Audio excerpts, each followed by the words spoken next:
আজকের এই বিশাল জনসমাবেশে আমি আপনাদের কাছে স্মরণ করাতে চাই, আমরা ব্যাংক ব্যবস্থার মাধ্যমে অর্থনীতি সমৃদ্ধ করতে চেয়েছি, আর তারা ব্যাংক ডাকাতি করে অর্থনীতিকে লুট করে অর্থ পাচারকারী হিসাবে চিহ্নিত হয়েছে। আমরা স্বাস্থ্য সেবায় চিকিৎসার জন্য হাসপাতাল তৈরি করেছি, পরিকল্পিতভাবে বাংলাদেশ জামাত ইসলামীর জনগণের সেবায় নিয়োজিত স্বাস্থ্য সেবার এই প্রতিষ্ঠানগুলোকে তারা ধ্বংস করার চেষ্টা করেছে।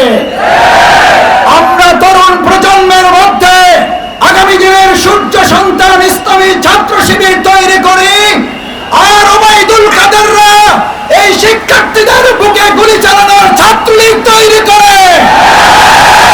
সেজন্য বাংলাদেশে তারা আমাদেরকে নিষিদ্ধ করেছিল। এক মহিলা, এদেশের 20 কোটি মানুষ আজ মহিলাকে নিষিদ্ধ করে দেশ ছাড়া করেছে। আমরা পরিষ্কার বলতে চাই, ভাই এবং বন্ধুগণ, এই দেশ আমাদের, এই দেশ গড়তে হবে আমাদের। এই দেশ গড়ার প্রত্যয়ে যে স্লোগান আপনারা ঠিক করেছেন, শহীদ আবু সাইদ মীর মুগ্ধ, আমাদের হয়নি শেষ যুদ্ধ।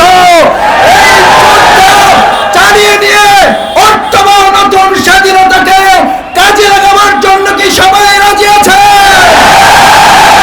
সবাই কি জীবন দিতে রাজি আছি? আমরা আবু সাইদ মুক্ত হব, আমরা ফয়েজ ভাই হব, আমরা আমাদের মনির হব। কিন্তু ষড়যন্ত্রকারীদের কাছে এই দেশ নতি স্বীকার করবেন না। সবশেষ বলতে চাই, ছাত্র জনতার গণ অভ্যুত্থানকে পরিকল্পিত এবং ষড়যন্ত্রের মাধ্যমে নস্যাৎ করার জন্য যখন সিদ্ধান্ত নিয়ে একটার পর একটা ব্যর্থ হলো, শেখ হাসিনা সবশেষ ট্রাম্প কার্ড ব্যবহার করলো। জামাত শিবির নিষিদ্ধ হলে এই আন্দোলন শেষ হয়ে যাবে। আপনি আমাদের প্রতি একটা বড় উপহার দিয়ে গেলেন দেশবাসীর জন্য। আপনি নিষেধ করে প্রমাণ করেছেন ওই ছাত্র জনতার গণ অভ্যুত্থানে বাংলাদেশ জামাত ইসলামী ছাত্র শিবিরকে আপনি নিষিদ্ধ করেছেন। ছাত্র জনতা আমাদের বুকে টেনে নিয়ে ওই আন্দোলনকে সফল করে তুলেছে। আর আপনি দেশ ছেড়ে পালিয়ে চলে গেলেন। সেজন্য জামাত ইসলামী ছাত্র শিবির নিষেধাজ্ঞার পর করে করছে না।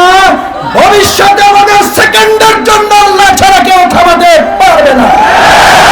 আসুন, এই লক্ষ্মীপুরের কৃতি সন্তান আমাদের সম্মানিত জেলা নেতৃবৃন্দ সহ আমার প্রিয় রহমান